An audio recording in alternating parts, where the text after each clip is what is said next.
ಕರ್ನಾಟಕ ರಾಜ್ಯದ ಕನ್ನಡಿಗರ ಭಾವನೆಗಳಿಗೆ ಧಕ್ಕೆ ತರುವಂತೆ ತಮಿಳು ಭಾಷೆಯಿಂದ ಕನ್ನಡ ಭಾಷೆ ಹುಟ್ಟಿತು ಎಂದು ಅವಹೇಳನಕಾರಿ ಹೇಳಿಕೆಯನ್ನ ಖ್ಯಾತ ನಟ ಕಮಲ್ ಹಾಸನ್ ಹೇಳಿದ್ದು ಖಂಡಿಸಿ ಕರವೆಯ ನಾರಾಯಣಗೌಡ ಬಣದ ವತಿಯಿಂದ ಸಿಂಧನೂರು ಮಿನಿ ವಿಧಾನಸೌಧದ ಮುಂದೆ ಪ್ರತಿಭಟನೆಯನ್ನ ಮಾಡಿ ಈ ಸಂದರ್ಭದಲ್ಲಿ ತಹಸೀಲ್ದಾರರ ಮೂಲಕ ಸಿಎಂಗೆ ಮನವಿ ಪತ್ರವನ್ನು ಸಲ್ಲಿಸಲಾಗಿದೆ ಎಂದು ಕರವೆಯ ತಾಲೂಕಾ ಅಧ್ಯಕ್ಷ ಲಕ್ಷ್ಮಣ್ ಬೋವಿ ತಿಳಿಸಿದ್ದಾರೆ. ನಂತರ ಕರವೆಯ ಮುಖಂಡರು ಮಾತನಾಡಿತು.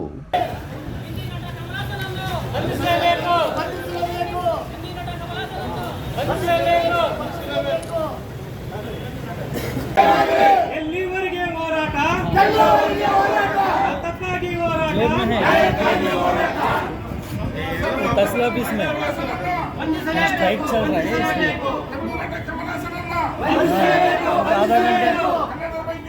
आधा घंटे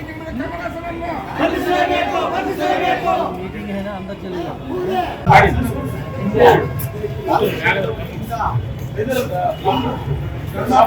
ಕನ್ನಡ ಭಾವನೆಗಳಿಗೆ ಧಕ್ಕೆ ಮಾಡಿರ್ತಕ್ಕಂಥ ಚಲನಚಿತ್ರ ನಟ ತಮಿಳಿನ ಅತ್ಯುತ್ತಮ ನಟ ಕಮಲ್ ಹಾಸನ್ ಏನು ಅವರು ಒಂದು ಕನ್ನಡ ಪರವಾಗಿ ಮಾತನಾಡಲು ಅಳಗೆವೇರಕವಾಗಿ ಮಾತನಾಡಿದ್ದಾರೆ. ಈ ಕನ್ನಡ ಭಾಷೆಗೆ ಇರ್ತಕ್ಕಂಥ ಲಿಪಿಯ ಬಗ್ಗೆ ಆತನು ಹೇಳಿಕೆ ಕೊಟ್ಟಂತ ಒಂದು ಹೇಳಿಕೆ ನಮ್ಮ ಕರ್ನಾಟಕದ ಇತಿಹಾಸವನ್ನು ತೆಗೆದುಕೊಂಡ್ರೆ ತಮಿಳಿಂದ ಬಂದಿರತಕ್ಕಂಥ ಭಾಷೆ ಲಿಪಿ ಅಂತ ಹೇಳ್ತಾರೆ. ಒಂದು ಕಡೆ ಇಂದು ಕರ್ನಾಟಕದ ಇತಿಹಾಸದ ಒಂದು ಪುಟದಲ್ಲಿ ತೆಗೆದು ನೋಡಿದ್ರೆ ಕರ್ನಾಟಕಕ್ಕೆ ಜ್ಞಾನಪೀಠ ಪ್ರಶಸ್ತಿ 6 ಅಲ್ಲ 10 ಬಂದರೂ ನಮ್ಮ ಕಡಿಮೆ. ಕನ್ನಡದಲ್ಲಿ ಇವತ್ತು ಪ್ರಪಂಚದಲ್ಲಿ ಈ ಭಾಷೆನ ಟ್ರಾನ್ಸ್ಲೇಷನ್ ಮಾಡೋದಕ್ಕೆ ಇತಿಹಾಸವಿದೆ. ಈ ಇತಿಹಾಸವನ್ನು ಮರೆಯಬಾರದು. ಮಾನ್ಯ ಕಮಲ್ ಹಾಸನ್ ಅವರು ಒಳ್ಳೆ ನಟ. ನೀವು ಈ ಒಂದು ಭಾಷಾಂತರಗಳಲ್ಲಿ ಹಲವಾರು ಚಿತ್ರಗಳನ್ನು ಮಾಡಿದ್ದೀರಿ. ಅದನ್ನ ನಮ್ಮ ಒಂದು ಕರ್ನಾಟಕದಲ್ಲಿ ನಿಮ್ಮ ಚಿತ್ರಮಂದಿರ ನೀವು ನಟನೆ ಮಾಡತಕ್ಕಂಥ ಯಾವ್ದಾವ್ದು ಪಿಕ್ಚರ್ ಇದೆ ಅವನ್ನೆಲ್ಲ ನಾವು ಬ್ಯಾನ್ ಮಾಡ್ಲಂತ ನಾವು ಕನ್ನಡ ಪರ ಹೋರಾಟವನ್ನು ಕೇಳ್ಕೊಳ್ತೀವಿ. ಇವತ್ತೇನು ಕನ್ನಡದ ಬಗ್ಗೆ ನಾವು ಲಿಪಿಗಳನ್ನ ಹೋಲಿಸ್ತಾ ಇದ್ದೀರಿ. ಹಲವಾರು ಭಾಷೆಗಳು ಅವೇನು ಇಟ್ಟುವೋ ಇಲ್ಲಿ ಕನ್ನಡ ನಾಡು ಬಗ್ಗೆ, ವಿಜಯನಗರ ಸಾಮ್ರಾಜ್ಯದ ಬಗ್ಗೆ ಮತ್ತು ಕನ್ನಡ ಚೋಳರು, ಡಚ್ಚರು, ಮೈಸೂರು ಆಳಿದಂತ ರಾಜ್ಯ ಇದು. ಇಲ್ಲಿರ್ತಕ್ಕಂಥ ಲಿಪಿ ಬಗ್ಗೆ ನಾವುಗಳು ನಮ್ಮ ಹಂಪಿ ಶಿಲಾನ್ಯಾಸಕ್ಕೆ ಬಂದ್ರೆ ನಮ್ಮ ಹಳೆ ಕನ್ನಡ ನಿಮ್ಗೆ ಕೊಡ್ತೀವಿ. ನಾವು ಇವತ್ತೇನು ಕನ್ನಡದಲ್ಲಿ ಲಿಪಿಗಳು ಬೇಕು ಅವನ್ನೆಲ್ಲ ನಾವು ನಿಮ್ಗೆ ಕೊಡಕ್ಕೆ ರೆಡಿ ಇದೀವಿ. ಇವತ್ತು ಏನಾದರೂ ಕನ್ನಡ ಬಗ್ಗೆ ನಾವುಗಳು ಭಾಷಾಂತರದ ಬಗ್ಗೆ ಮಾತನಾಡಿದರೆ ಇದು ಕನ್ನಡ ಪರ ಸಂಘಟನೆ ಎಚ್ಚರಿಕೆ ಕಂಡೆ ಕಮಲ್ ಹಾಸನ್ ಅವರಿಗೆ ನಾವು ಕೊಡ್ತೀವಿ.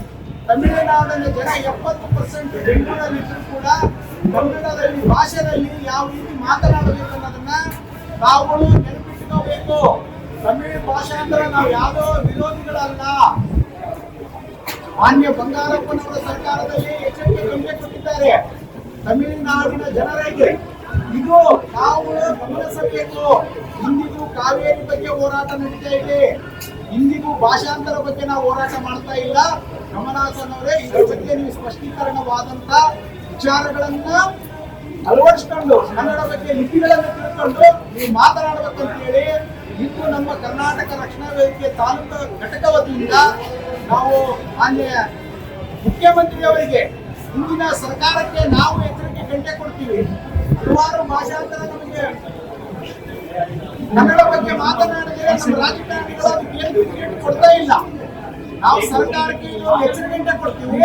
ನಾವುಗಳನ್ನು ಜನ ಸರ್ಕಾರ ಸಿದ್ದರಾಮಯ್ಯ ಸಾಹೇಬರು ಕಮಲ್ ಹಾಸನ್ ಮೇಲೆ FIR ಅನ್ನು ದಾಖಲೆ ಮಾಡಿ ಕನ್ನಡದಲ್ಲಿ ಆತನಿಗೆ ಎಂಟ್ರಿ ಕೂಡ ಕೊಡೋದಿಲ್ಲ. ಅವ್ರನ್ನ ಬ್ಯಾನ್ ಮಾಡಬೇಕಂತ ಹೇಳಿ ನಮ್ಮ ತಾಲೂಕು ಘಟಕದ ವತಿಯಿಂದ ನಾವೊಂದು ಮಾನ್ಯ ತಹಶೀಲ್ದಾರ್ ಮುಖಾಂತರ. ಈ ಸಂದರ್ಭದಲ್ಲಿ ತಾಲೂಕಾ ಅಧ್ಯಕ್ಷ ಲಕ್ಷ್ಮಣ್ ಬೋವಿ, ಕರವೆಯ ಮುಖಂಡ ಗುರುರಾಜ್ ಮುಕುಂದ್ ಮತ್ತು ಮರಿಯಪ್ಪ ಬಂಡಿ, ಶಿವಮ್ಮ, ಮಹಿಳಾ ಘಟಕದ ಅಧ್ಯಕ್ಷರು ಸೇರಿದಂತೆ ಇತರರು ಸಾಥನ್ನ ನೀಡಿದ್ದಾರೆ. Bureau report BV5 news Kannada. Basavaraj Bukkanahatti, Sindhanur. Thanks for watching. Read, discuss and debate with editor Dr. Yan Prashant Rao. Wanted reporters in print, digital and visual media for Bharat Vaibhav Daily Newspaper, BV News 5 Channel and BV Fast Web News from all the talukas of Karnataka, Goa and Maharashtra. If interested, send your resume to 9019229369.